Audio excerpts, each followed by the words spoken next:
Subscribe करें और bell दबाएं ताकि कोई खबर रह न जाए।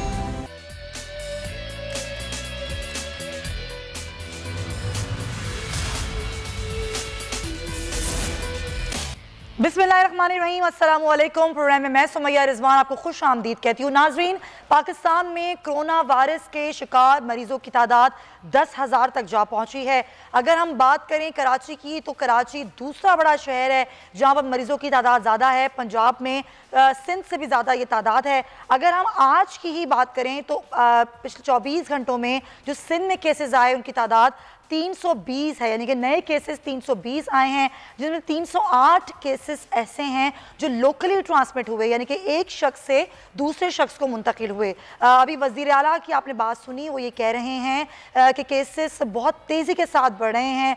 हम अब जिस कंडीशन पे खड़े हैं इस वक्त 15.2% की सतह है जिस पर मरीज़ों की तादाद बढ़ रही है। ये तमाम तर सूरत हाल है। हज़रा पेचू साहब भी कह चुकी हैं कि मई के महीने में कोरोना वायरस पाकिस्तान में पीक पर होगा। दूसरी जानिब ये सूरत हाल है कि जो ताजिर हैं पूरे मुल्क के, वो परेशान हैं अपने कारोबार को लेके। वो कारोबार खोलना चाहते हैं। अपने एतराज़ात, अपनी सिफारिशात कई बार उन्होंने वज़ीर आला के सामने रखी, और जो सिंध के ताजिर हैं वो ये कहते हैं कि जो SOP का ड्राफ्ट हमने वज़ीर आला को दिया था वो उन्होंने वज़ीर आज़म तक पहुँचाया ही नहीं है। हम पर अब तक 500 FIR काटी जा चुकी हैं, लेकिन हुकूमत संजीदा नहीं ले रही। आज की खबर है आपसे कुछ ही देर पहले की कि कुछ ताजिरों ने कारोबार खोलने की कोशिश की और उन ताजिरों को पुलिस की जानिब से गिरफ्तार कर लिया गया। ये 4 ताजिर थे जिन्होंने ऐलान किया कि आज हम कारोबार खोल देंगे, चाहे कुछ भी हो जाए, लेकिन अब हम हुकूमत की नहीं सुनेंगे। उन्होंने कारोबार तो नहीं खोला, अलबत्ता अपने जो उनके ज़ाती दफातर थे वो उन्होंने खोल दिए, और उन्होंने ये भी कहा कल सुबह जो आयरन मार्केट है वो हम खोल देंगे। और उन्होंने दफातर जैसे ही खोले पुलिस ने उन्हें गिरफ्तार कर लिया। इस पर हम ज़रा बात करेंगे। हमें ज्वाइन करें कराची स्टूडियो से, हमें ज्वाइन करें सीनियर सहाफ़ी हैं, तजियाकार हैं नज़ीर लगारी साहब। लगारी साहब, बहुत शुक्रिया आपका, आपने प्रोग्राम में वक्त निकाला। और साथ ही हमें ज्वाइन कर रहे हैं कराची से सदर हैं ऑल ताजिर इत्तेहाद अतीक मीर साहब। बहुत शुक्रिया अतीक साहब आपका भी। और नईम मीर साहब भी हमारे साथ मौजूद हैं जो कि पंजाब से ताल्लुक़ रखते हैं और ताजिर इत्तेहाद से उनका ताल्लुक़ है। सबसे पहले हमारे साथ अतीक मीर साहब मौजूद हैं। तो अतीक साहब, ये बताइएगा, ये सूरत हाल जो मैंने अपने इंट्रो में बताई कि जिस तेज़ी के साथ ये वायरस फैल रहा है, मई में हम अपनी पीक पे खड़े होंगे। कारोबार खोलिए, बिल्कुल खोलिए, लेकिन वो कैसे खुलेगा अगर ये केसेस इस तरह से बढ़ रहे हैं? और एक और चीज़ मैं ऐड ऑन कर दूं इसमें कि एक सुपर मार्केट है जिसको सील किया गया, और ये किसी हुकूमत की तरफ से नहीं किया गया, उन्होंने खुद किया क्योंकि उनके अपने एक एम्प्लॉय में कोरोना वायरस पॉजिटिव आ गया था। खुदा ना खास्ता, अल्लाह ना करे, आप लोग मार्केट खोलते हैं और कोई ऐसा केस सामने आता है, फिर आप लोग क्या करेंगे? बड़ी अफसोसनाक सूरत हाल है कि 2 चीज़ें एक साथ फैलती चली जा रही, ताजिरों की, आवाम की मुश्किलात भी और वायरस भी। सोच इस जगह के मसलूब हो जाती है कि कहाँ किस तरीके से इस सूरत हाल का मुकाबला किया जाए। ये ताजिर जो कोई अदालत में जाता है, कोई गिरफ्तारी देता है, कोई ज़बरदस्ती खोलने की बात करता है, ये जितने भी ताजिर हैं इनके पीछे भी एक आवाज़ है। ये फ़र्द की कोशिश नहीं है, ये फ़र्द की आवाज़ नहीं है, ये किसी फ़र्द की फ्रस्ट्रेशन नहीं है। इसके पीछे उनके अपने अपने जो भी लोग हैं, उनकी मेंबरशिप्स हैं, उनकी जिनकी वो नुमाइंदगी करते हैं वो लोग हैं। तो मैं ये समझता हूँ कि इसका हल कुछ ना कुछ हुकूमत को निकालना होगा कि कोरोना भी रुक जाए, कोरोना भी ना फैले, और किसी तरीके से लोगों की माली तौर पे भी सपोर्ट हो जाए, कुछ कारोबार भी खुल जाए। तो ऐसा हो नहीं रहा। तो आज जिस तरीके से कुछ ताजिरों ने ज़बरदस्ती दुकानें खोली, तो ये इसके पीछे वो गम और गुस्सा भी है जो हुकूमत सिंध ने 15 अप्रैल को ताजिरों को बुला के कहा कि हम इस बात पे आमादा हैं। यानी 15 अप्रैल से सूरत हाल है, उसमें हमने ये देखा कि ताजिरों को मुकम्मल तौर पर मुतमईन कर दिया गया, क्योंकि सेम डे वज़ीर आला ने मुलाकात की जब इसका SOPs भी तैयार कर लिया गया कमिश्नर ऑफिस में, वो 2 मीटिंग्स में। तो इस तरीके से पुरस्रार खामोशी वज़ीर आला सिंध की, वो मेरी समझ से बालातर है कि या तो वो उसी दिन कहते थे कि ऐसा नहीं हो सकता, इसलिए कि हमने तो उनसे उनके सामने अपील की थी, कुछ दबाव नहीं डाला था कि खुदा के लिए आप इस तरफ भी गौर करें। तो उन्होंने कहा ऐसा हो सकता है, हम बिल्कुल आपकी बात को समझते हैं, हम तिजारती सरगर्मियाँ जारी करेंगे। लेकिन अब वज़ीर आला भी, उनकी मुकर्रर करदा टीम भी पुरस्कार खामोशी का शिकार है।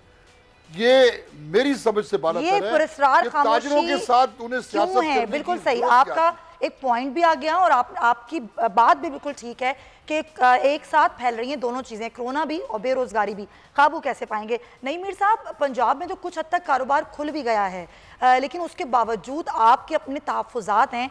क्या कह रही है पंजाब हुकूमत, वहाँ पर क्या सूरत हाल है? क्योंकि पंजाब में केसेस भी कोरोना के सबसे ज़्यादा हैं। देखें, मैं पहले भी बारहा ये बात कर चुका हूँ और अब दोबारा इसको दोहरा रहा हूँ कि कोरोना से निपटना है तो आपके पास लॉकडाउन के अलावा तो कोई रास्ता नहीं है, और अगर लॉकडाउन को कामयाब करना है तो आपने ताजर को और कोरोना से मुतासरा फ़रीक़ैन को और उस तबके को आपने सपोर्ट देनी है। अब अगर आप सपोर्ट नहीं देंगे और अगर आप अपना किसी किस्म की इमदाद नहीं करेंगे और आप उन्हें कहेंगे कि आप रज़ा कराना तौर पर अपने घरों में कैद हो जाएं, महदूद हो जाएं, तो ये कुछ दिनों के लिए तो मुमकिन हो सकता है। लेकिन अगर इस पीरियड का कोई नहीं पता कि ये कितने दिन का होगा, तो मेरा ख्याल है ये बहुत मुश्किल हो जाएगा। तो मीर साहब, क्योंकि ये किसी को घर में महदूद करना जो है, ये आपने किसी को कोई अदालत से सजा तो नहीं दी ना, या ये कोई उसको कैद तो नहीं मिली ना। देखें, जो रिलीफ पैकेज दिया गया है वो तो मैं समझता हूँ एक ढकोसला है। अच्छा, उसमें सिर्फ 100 अरब रुपया रखा गया था 1250 अरब रुपए के पैकेज में, जो छोटे ताजर, SME सेक्टर और ज़राअत के लिए। बिल्कुल ऐसे। और अभी तक उस 100 अरब रुपए की जो डिस्बर्समेंट है उसको तकसीम करने का कोई फार्मूला नहीं बनाया गया। हमने उसका फार्मूला भी दिया, हमने कहा जी ये 100 अरब रुपया जो है इसको आप NFC की बुनियाद पर, NFC के फार्मूले पर तमाम सूबों को दे दें, और सूबे आगे जो हैं वो ये रकम अपने कमर्शियल मीटर होल्डर्स जो हैं, छोटे ताजर, जो कम तरीन बिजली के यूनिट से इस्तेमाल करते हैं, आप उन्हें तकसीम कर दें ताकि उनकी कोई माली इमदाद हो जाए। लेकिन हुकूमत जो है वो किसी किस्म की माली इमदाद नहीं करना चाहती, और ये अजीबो गरीब किस्म की ये हुकूमत है कि ये कारोबार भी नहीं करने देना चाहती, ये माली इमदाद भी नहीं करना चाहती। ये चाहती क्या है? फिर इसका मतलब है ये अनारकी चाहती है। अब ना ही ये हुकूमत जो है मरकज़ की जो है ये अपनी सूबाई हुकूमतों के साथ सेम पेज पर है। अभी मैं आपके TV चैनल पे देख रहा था कि कराची की पुलिस ने जिन ताजरों को गिरफ्तार किया है उनकी रिहाई का मुतालबा गवर्नर साहब कर रहे हैं, और गवर्नर साहब फ़ोन कर रहे हैं कि इनको रिहा किया जाए। अब ये देखें कि ये किस किस्म की जो है ये मुतजाद बात है, और ये किस किस्म का दोगलापन है। बिल्कुल सही आप कह रहे हैं, बिल्कुल आप सही कह रहे हैं, पॉइंट आपका आ गया मीर साहब, वाकई ये कैसी बातें कर रही है। हाँ। और दूसरी हुकूमत का नुमाइंदा, मरकज का नुमाइंदा जो है वो छुड़वाने की बात कर रहा है। बिल्कुल सही, बिल्कुल सही। ये तो एक अजीब बात है लगारी साहब। क्या यहाँ पर मसला वफाक और सिंध के इख्तिलाफ का है, या फिर वाकई ले रही है? ये किस किस्म का मजाक है? और हमने जी सर आपका पॉइंट आगे। लगाई साहब से जरा मैं उनका मौक़िफ़ ले लूँ। लगाई साहब, यहाँ पर मसला वफाक और सिंध के इख्तिलाफात का है, या फिर वाकई कोरोना जिस तरह से फैल रहा है तो हुकूमत के पास कोई ऑप्शन नहीं है कि वो कारोबार को बंद कर दे? किस तरह कोई बीच की राह निकल पाएगी? नहीं, बीच की राह निकालने के लिए ऑप्शन रखा ही नहीं गया है। असल मसला ये था कि क्या वफाक ने जो कोरोना के फैलाव को रोकने के लिए जिस तरह की कार्रवाइयाँ की गई हैं, क्या उन तमाम कार्रवाइयों को वफाक ने ओनरशिप दी? रोज़े अव्वल से वफाक ने ये कोशिश की है कि इन तमाम चीज़ों में कन्फ्यूजन को ज़्यादा स्पेस दी जाए, कन्फ्यूजन ज़्यादा बढ़ाया जाए, लोगों के मसाइल की तरफ भी ना देखा जाए और कोरोना की तरफ से लॉकडाउन को भी ना देखा जाए। ना तो लॉकडाउन को कोई ओनरशिप दी गई, ना ये कहा गया कि चलें भाई हम 1 हफ्ते के लिए, 2 हफ्ते के लिए, 3 हफ्ते के लिए टोटल लॉकडाउन करते हैं, और उसके बाद जब इसके फैलाव के इम्कानात कम हो जाएंगे तो फिर हम चले जाएंगे दूसरे फेज में। हम कहेंगे जी पार्शली हम कारोबार को खोलते हैं या पार्शली हम नया SOP। अभी तक इस वक्त तक हुकूमत ने इस सिलसिले में कोई कार्रवाई गुफ्तन, निशस्तन, गुफ्तन, बर्खास्तन, बिल्कुल बैठे बात की और उठकर चल दिए। क्या फैसला हुआ ये किसी को पता नहीं है।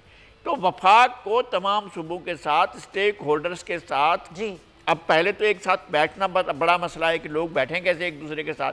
आप दरमियान में 5-6 फुट का फासला रखें, आपकी नशस्तें कम पड़ जाएंगी, लेकिन फिर भी आप स्टेक होल्डर्स को बुलाएं और उनके साथ बैठकर बात करें।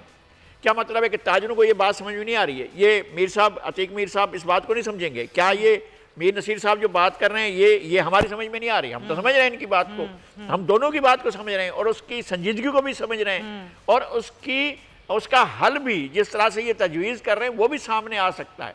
मैं ये कह रहा हूँ कि क्यों ऐसा नहीं होता है कि तमाम फरीकैन को इस पर सियासत ना की जाए। बिल्कुल सही पॉइंट आ गया, सियासत ना की जाए। अतीक साहब, आप लोग कई बार बैठे, आप लोगों ने एक एसओपी का ड्राफ्ट तैयार किया, वो भी आपने दिया। 2-2 दिन का टाइम देते देते आज ये बुध का रोज है और आज 22 तारीख हो गई है। आज का दिन आप लोगों ने दिया था, अब आज भी कुछ नहीं हुआ। कल आप लोग क्या करेंगे? क्योंकि आपके भी ताजर कुछ हिस्सों में बढ़ गए हैं, कुछ कहते हैं हम कल खोल देंगे। आपका क्या मौक़िफ़ है? आप लोग क्या करेंगे? अगर आज भी कोई सुनवाई नहीं होती तो कल आप लोग कारोबार खोल देंगे क्या फिर? देखिए, जिस तरह के मुझे मेरे जानने वाले जानते हैं, मैं सबसे ज़्यादा एतदाल पसंद इंसान हूँ। मैं नहीं कहता कानून तोड़ दो, सड़कों पे आ जाओ। हाँ, कुछ मामलात होते हैं जिसके लिए एहतजाज का ये एक ऐसा तरीका अपनाना पड़ता है जो हमारे यहाँ राइज है।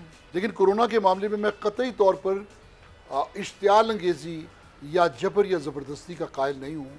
मैं नहीं चाहता, मैं कोरोना कुश पॉलिसी पर तो ईमान रखता हूँ, अच्छा, लेकिन अवाम कुश हमले का हामी नहीं। सही। इसके बावजूद कि मैं भी उन ताजरों में से हूँ, मेरे पीछे बहुत मुतासरीन है, मैं खुद भी मुतासिर हूँ।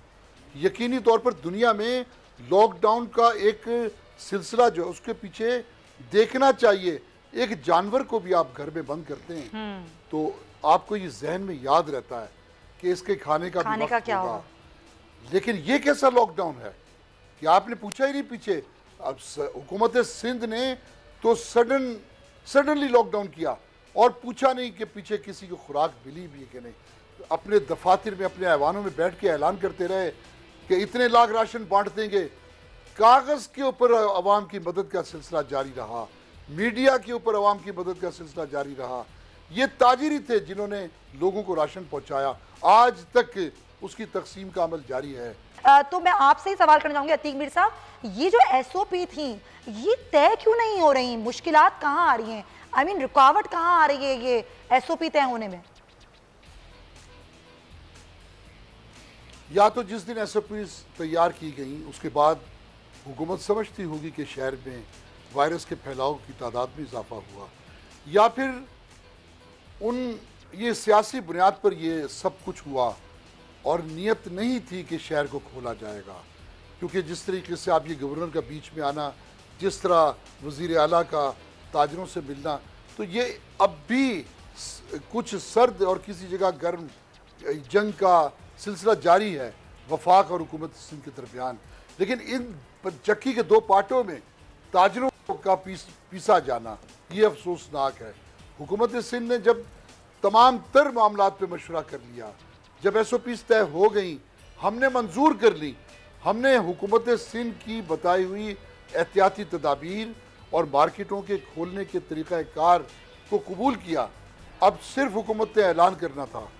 वो ऐलान कहाँ तहलील हो गया, किस हवा में वो गुम हो गया, समझ से बाहर है। बिल्कुल सही। अब कोर्ट वज़ीर आला सिंध की कोर्ट में है। अब मैं समझता हूँ कि ये गेंद वज़ीर आला सिंध की कोर्ट में है और अगर ये इंतशार बढ़ता है, सूरत हाल खराब होती है, तो मैं ये समझता हूँ इसमें ताजिर कसूरवार नहीं होंगे। बिल्कुल सही, अगर सूरत हाल खराब होती है ताजिर कसूरवार नहीं होंगे। पॉइंट आपका आ गया। नईम मीर साहब, आगे कुछ रोज में रमजान शुरू हो रहे हैं, पीक सीजन होता है खरीदारी के हवाले से, लेकिन सिचुएशन डिफरेंट है। पंजाब में किस हद तक दुकानें खुली हैं, कौन कौन सी मार्केट्स खुली हैं वफाक के हुक्म के मुताबिक, और अभी आप लोग क्या डिमांड कर रहे हैं कि वो कौन कौन सी दुकानें हैं जो अब खुल जानी चाहिए?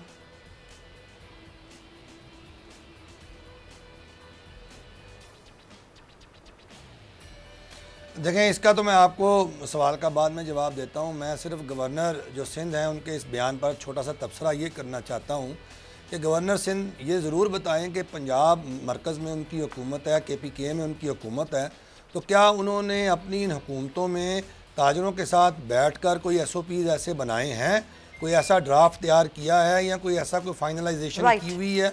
इसका जवाब है नहीं। यानी जहाँ इनकी अपनी हुकूमतें हैं वहाँ पर तो अभी तक इन्होंने किसी किस्म के SOPs तश्कील नहीं दिए, और यहाँ पर जो है ये सवाल उठा रहे हैं कि जनाब SOPs के मुताबिक दुकानें खोली जाएं।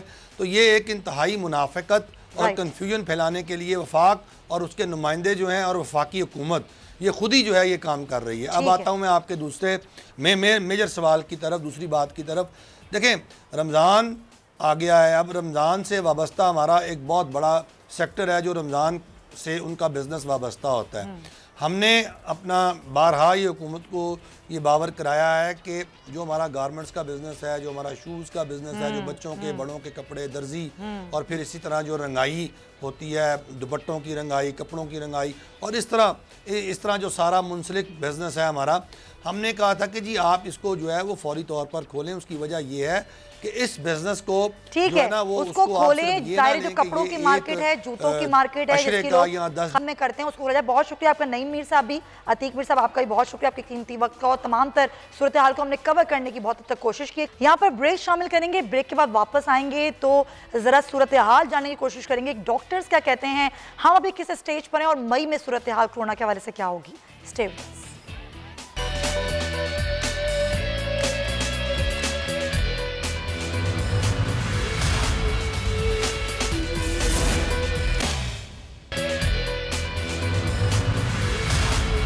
लगारी साहब, हुकूमत सतह पर कोशिशें भी हो रही हैं, सूबाई हुकूमतें भी अपनी कोशिशें कर रही हैं, लेकिन यहाँ पर असल मसला आवाम का है। वो कह रहे हैं कि हुकूमत, इनके वफाक ने और सूबाई हुकूमतों ने मिलकर आवाम को कंफ्यूज कर दिया। क्या यह बात दुरुस्त है?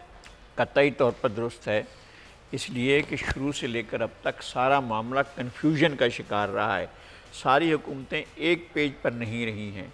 जब सिंध ने लॉकडाउन किया था, वफाक को इस मामले में अमली तौर पर कोई ना कोई वाज़ेह हिकमत अमल इख्तियार करनी चाहिए थी। एक सूरत ये हो सकती थी कि वो सिंध से कहते नहीं जी आप गलत कर रहे हैं, आप ना करें लॉकडाउन। दूसरी सूरत ये हो सकती थी कि ख़ुद लॉकडाउन पर चले जाते और कहते कि हम सूरत हाल को संभाल रहे हैं। चीन ने कैसे अपनी सूरत हाल को संभाला, उन्होंने टोटल लॉकडाउन कर दिया और 1-2 महीने तक उन्होंने अपनी सूरत हाल सारी संभाल ली। अब उनके यहाँ पेशेंट्स की तादाद सिर्फ 1000 बाकी रह गई है, और उसके अलावा बाकी तमाम लोग ठीक हो चुके हैं, और 4000 से कुछ ज़्यादा लोग जो हैं इसका शिकार हुए हैं। अब हमारे यहाँ ख़तरात ये हैं कि अमवात बढ़ रही हैं और साथ ही केसेस भी बढ़ रहे हैं। मई और जून ऐसे होंगे अगर हमने कोई एहतियाती तदाबीर अख्तियार न की, अगर हमने चीन का मॉडल को अख्तियार नहीं किया, और कोरिया और चीन के मॉडल जो हैं अब दुनिया सारी को अपनाने पड़ेंगे अगर उस तरफ ना गए तो। लेकिन लगारी साहब, लोग कह रहे हैं हम चीन है ना, हम अमेरिका हैं, हम तो तरक्की पजीर मुल्क हैं, अगर हम इस तरह लॉकडाउन में घर में बैठ जाएंगे तो फिर हम तो भूख से मर जाएंगे। तो उसके लिए हुकूमत क्या करे? फिर भी बैठे। बात ये हुई कि पंजाब में तो अब भी कारोबार बंद है, सिंध में अब भी कारोबार बंद है। कारोबार बंद है, सड़कें आबाद हैं, ये समझ में नहीं आता। दुकानें बंद हैं, सड़कें आबाद क्या कर रहे हैं लोग रोड्स पे, क्या कर रहे हैं? ये कौन सा तरीक़ाकार है? ये क्या बात हुई कि आप जो है आपकी सड़कें भरी हुई होती हैं, उन पर लोग चल रहे होते हैं, दुकानें बंद हैं, कारोबार बंद है, और मार्केटें बंद हैं, और बड़े बड़े शॉपिंग मॉल बंद हैं, सब कुछ बंद पड़ा। चाहे तारिक रोड में वीरानी वीरानी वीरानी वीरानी, आप किसी और में हैदरी की मार्केट में चले वीरानी है, आप किसी भी मार्केट में जाएं जहाँ सारा दिन कारोबार होता था। तो इतने सारे लोग होते हैं कराची की सड़कों पर, ये कहाँ जा रहे होते हैं? कुछ नहीं, ये सिर्फ अपने आप को उस बीमारी में मुब्तला कर रहे हैं। और ओनरशिप का मसला है, कंफ्यूजन का मसला है जो हुकूमतों ने कायम कर रखी है। आपने कारोबार भी बंद कर रखा है और हमदर्दी भी कर रहे हैं कि यार लोग भूखे मर जाएंगे, कारोबार कैसे बंद किया? ना करो ना बंद, आप खत्म कर दो, फिर खोल दें। अगर आप खोल दें, अगर ये सूरत हाल तो आप खोल दें। आपने लोगों को अभी भी बैठकर, वो हमारे कारोबारी हजरात, बिजनेस समाल जो ट्रेडर्स हैं, वो बैठकर शिकायत कर रहे थे कि जनाब कारोबार आप खोलते नहीं है, और साथ में आप गलियों को आबाद रखते हैं, सड़कों को आबाद रखते हैं, शाहराहें आबाद हैं आपकी, लोग आ जा रहे हैं। ये कौन सा लॉकडाउन? ये कौन सा लॉकडाउन है? नज़ीर लगाई साहब, बहुत शुक्रिया, आपका पॉइंट आया, और पॉइंट यही है कि हुकूमतों को चाहिए कि जो कंफ्यूजन है इसको दूर करे ताकि लॉकडाउन को मौसर बनाया जा सके। असल मसला यही है। ब्रेक शामिल करेंगे, ब्रेक में वापस आएंगे तो मजीद बात करेंगे।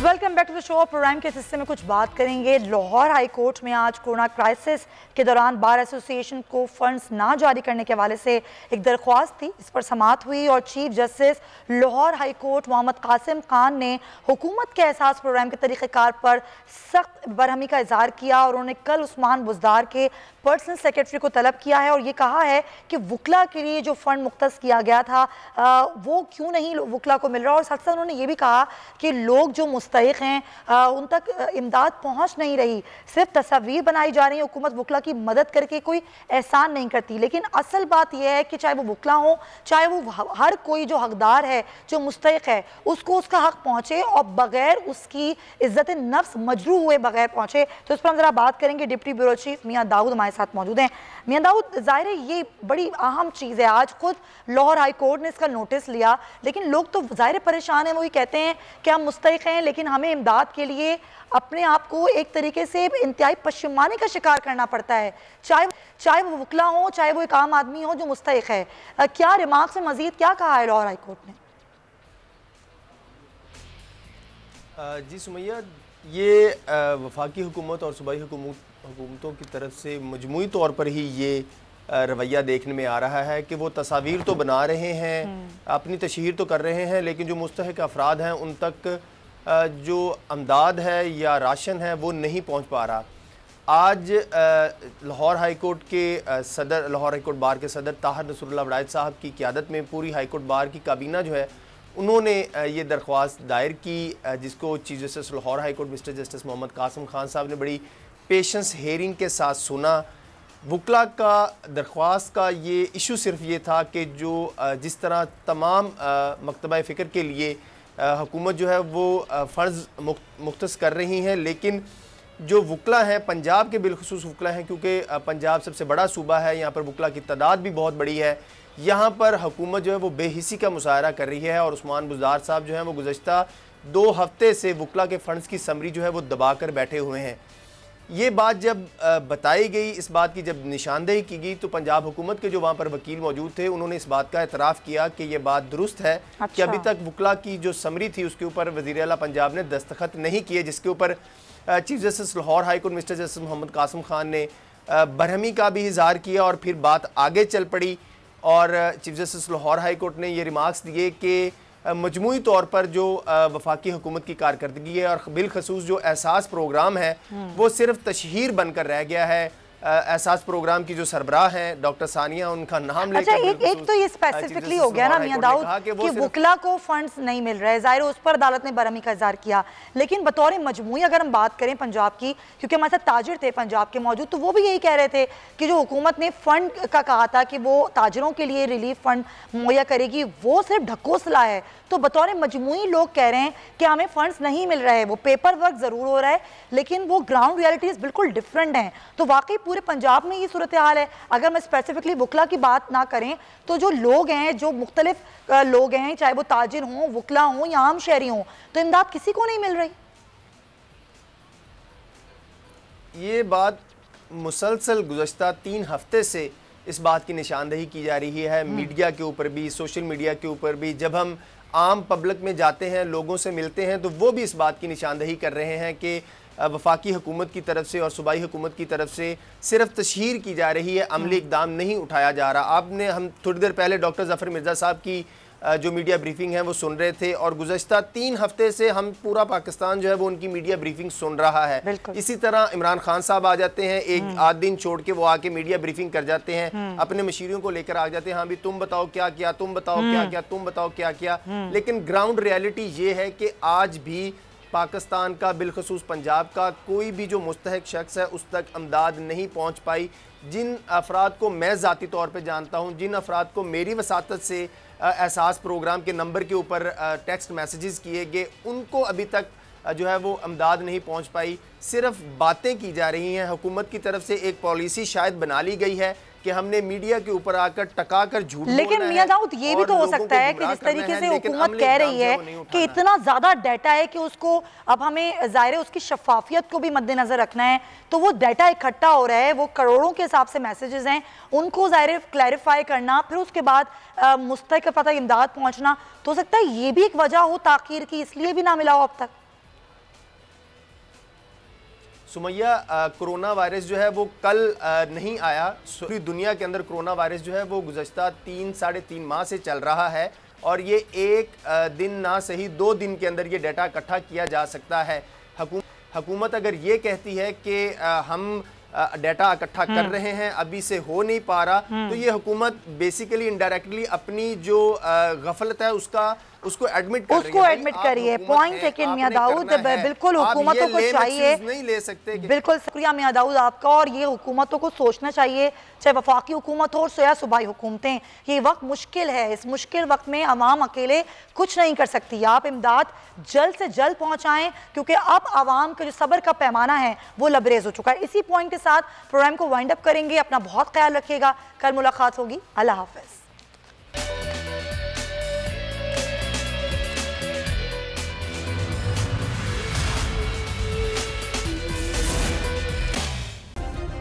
सब्सक्राइब करें और बेल दबाएं ताकि कोई खबर रह न जाए।